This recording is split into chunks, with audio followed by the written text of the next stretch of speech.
আসসালামু আলাইকুম। স্রোতের তালে গা ভাসানো সুবিধাবাদী মানুষগুলো এত বেশি না চারপাশে বৃদ্ধি পেয়ে গেছে, এভাবে ছেঁকে ধরেছে আমাকে। আপনাদের কি অবস্থা আমি জানি না। তবে বন্ধুবান্ধব বলেন, আত্মীয়-স্বজন বলেন, চারপাশের যে পরিবেশ, কর্মক্ষেত্র, সেটা যে জায়গায় যাই না কেন, এই মানুষগুলার এত বেশি চারপাশ থেকে আবহ তৈরি হয়েছে, সেটা ভাষায় প্রকাশ করা যায় না।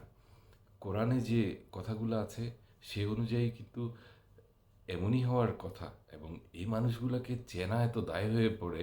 কেমন আল্লাহ রসুলের কথা বলবে, খুব সুন্দর সুন্দর কথা বলবে, নামাজ কালাম পড়বে, আপনি মুহূর্তের জন্য চিন্তা করতে পারবেন না যে সেই মানুষটাই সেই জঘন্য স্বার্থবাদী মানুষ। স্বার্থের কারণে মুহূর্তের মধ্যেই আপনার সাথে উল্টে যাবে এবং যে কোনো কিছুই আপনার সাথে করতে পারবে।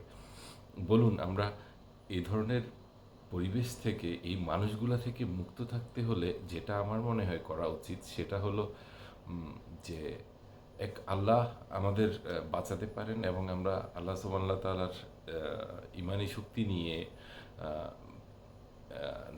নামাজ কালামের মাধ্যমে থেকে আমরা যদি সুন্দরভাবে নিজের পথ নিজে গুছিয়ে চলতে পারি তবেই মুক্তি, না হয় উপায় নেই।